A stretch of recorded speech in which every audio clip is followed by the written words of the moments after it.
2018, or if you have a deep love or respect for the origin of gaming, then you've probably played this, or at least seen a Let's Play of it. But I'm not going to be talking about that game right now. I'm going to be talking about Half-Life 2, which was released in 2004, 6 years after Half-Life 1.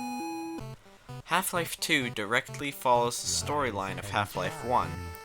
The G-Man retrieves Dr. Gordon Freeman from stasis and places him on a train to District 17 in approximately the year 2029, 31 years after Half-Life 1.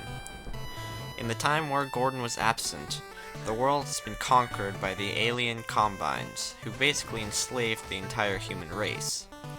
Gordon is picked up by an underground resistance movement, led by some of his colleagues from Black Mesa, the facility where he worked prior to the incident in Half-Life 1. One of these is Barney Calhoun, a security guard at the facility and the protagonist of Half-Life Blue Shift. Dr. Kleiner and Eli Vance were both scientists at Black Mesa, and Eli's daughter Alex accompanies you through a lot of the story. The graphics are way better in this game compared to the last one. They use the Source engine, the same as Portal and Portal 2, and it looks really good. I've seen worse looking games from like 2010, let alone 2004. There's actually a free mod for Half-Life 2 called Black Mesa, which is basically a remake of the original, but on 2's engine. Valve tried to do that with Half-Life Source, but really, it didn't turn out very well.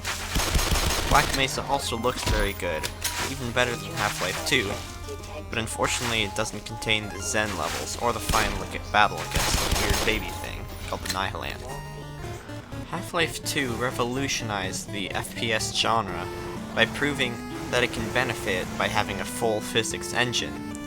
You can pick stuff up and move it, push stuff, and use the now iconic gravity gun. You can use the gravity gun to launch objects at ridiculous speeds, and the gameplay complements this feature as well. Many puzzles require you to fully use the physics engine or the gravity gun. For example, there's this one part where you have an airboat, and you have to get out because there's a gate in the way. In order to pass it, you have to launch over it by dragging these floaty barrels underneath the bar to raise it and make a ramp. Or there's another part where you have to fill this crate with heavy objects to weigh it down and raise this pulley. Half-Life 2 is, in my opinion, the epitome of first-person shooters, and really, game design in general. So let's get back to the plot for a minute. After Barney and Alex rescue you from the Combines, they take you to Dr. Kleiner, who attempts to teleport Gordon to Dr. Vance, and instead, they teleport him literally outside the window.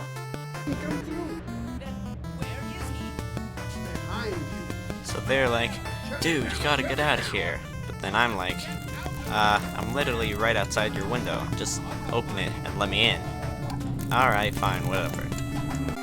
So you run along a path, and then Barney throws a crowbar at you from the window. Apparently it's the same one from Black Mesa, but then, how did that happen? I thought Gordon took it to Zen with him, and the G-Man took it away. How did Barney get it? Unless Barney is the G-Man. So you kill some Combines and you get a pistol, and then use it to kill some more Combines. You run through a canal, and then some sewers, and eventually you get to the airboat, which I mentioned before. This game, like its predecessor, is split into chapters: point insertion, red letter day, so on. My favorite has got to be Ravenholm, because you're pretty much fighting zombies and head grabs the entire time, and it's pretty gory. It kinda reminds me of the zombie mode in Black Ops 2, in a way. Eventually, you get to a boss fight with a helicopter, and then you make it to Eli and Alex, who give you some plot, and then the main cinch of this entire game, the gravity gun. The gravity gun can attract items from afar and move them around, as well as launch them at ridiculously high speeds. Remember the Ravenholm level? That's the next chapter, and it's actually possible to beat the whole thing without using any guns and just using the gravity gun. There are unused saws and hatchets and sharp metal objects all over the place, and the gravity gun turns them into very lethal weapons. After Ravenholm, Gordon learns that Dr. Vance has been captured by the Combine. So, naturally, we go along the treacherous Highway 17 to go to the prison complex where he's being detained. We get the Buggy, a vehicle similar to the airboat, but with a mounted cannon similar to the Tau cannon in the original Half-Life. So you ride along the beach, fighting Combines and antlions, and eventually you get to the prison center, Nova Prospekt, with a K. You do a lot of fighting, eventually freeing Dr. Vance, and making your way back to Dr. Kleiner's lab using the Combine's teleporter.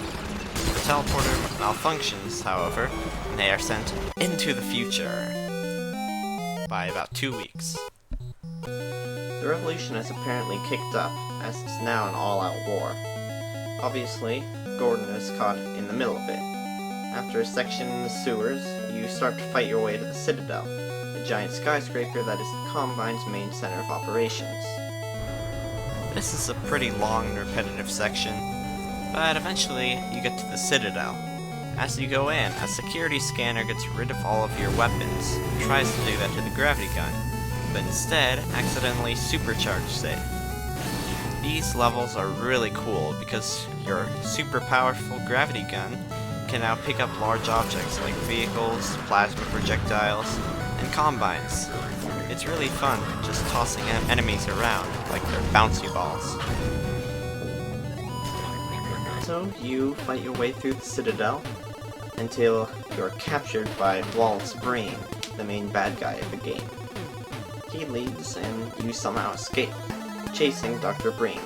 He starts to rise up in a teleporter to teleport to his masters or whoever is controlling the Combine. So you have to fight your way up to stop the teleporter.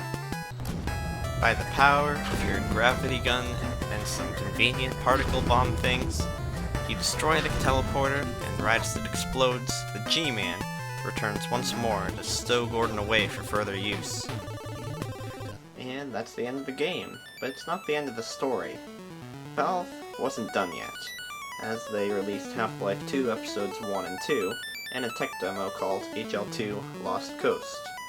Now, everyone knows the memes about Half-Life 3, but after playing the game I can understand why. Half-Life 2 Episode 2 leaves off on a relatively large cliffhanger, one that fans have been dying to conclude for over a decade. One of the main characters, I won't spoil which one, dies at the end, and a lot of mysteries about the aliens, the Combine, and Zen and the G-Man have never been resolved.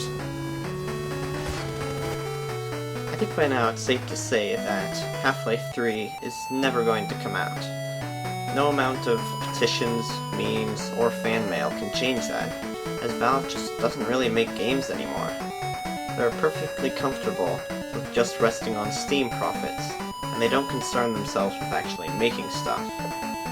All that said, I give Half-Life 2 a 2.99 out of pi, because it just wouldn't be right to give it anything above a 3. Thanks for watching.